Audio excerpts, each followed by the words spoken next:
Sunana Sani Muhammad Gwangwazo, shugaban ƙungiyar mafarauta ta zaman lafiya ta jihar Kano, Kano State Hunters Association. Na'am, to ga abin da ya faru da 'yan uwa yanzu haka, ba san me matsayinku akan wannan batu ba.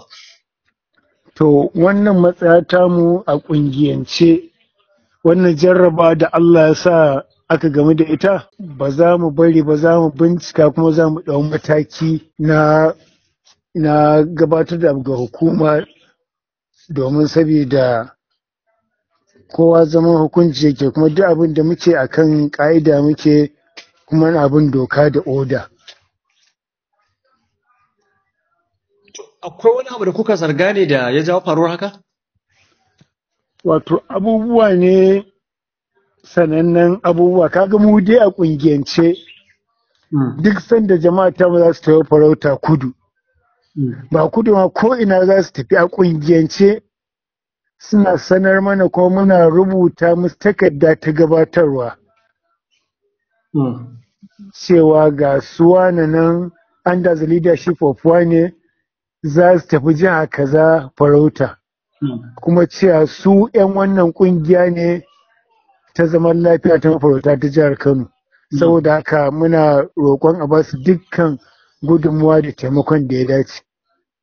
Kuma mafiya yawa daga cikin jama'a tamu inda duk suka tafi suna da masaukai a can, saboda akwai 'yan uwanmu da abokan mu'amalan da suke zaune a can suna harkar sana'a, misali a jihar Lagos, jihar Ogun, jihar Edo, Benin da sauransu, duk irin wannan jihohi. Saboda haka duk wanda zai tafi suna da masaukai musamman, kuma ana identify ɗinsu a matsayin mutanen kirki, sai su harkar farautar, domin sun mai da farautar harkar sana'a, domin suna zuwa da shi suke farauta, samu nama sai su da iyalansu, su bukatun su na yau da kullum.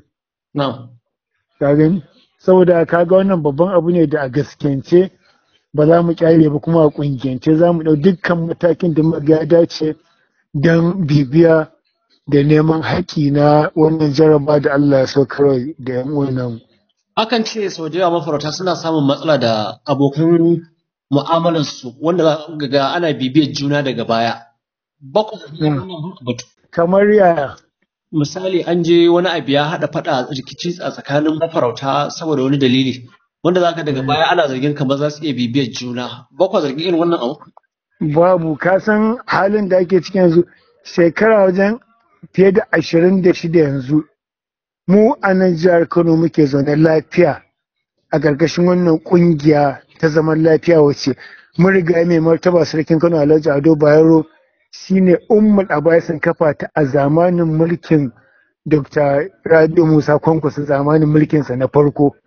Tun daga lokacin kuma ake zaune ƙalau, ba fitina, sai zumunci, sai auratayya, sai abubuwan kirki. In ka ga wani abu ya faru, harka ce ta zamani na 'yan kwaya da sauransu, kuma mutane masu iyalai da sauransu wanda suka da harkar farautar sana'a, kuma za su tafi don harkar sana'a su rayu su da iyalansu, ina za ka same su harka ta fitina? Matsala ce, kana ji, su kudancin Najeriya akwai mutanen kirki, akwai wanda ba mutanen kirki ba, tsakani da Allah.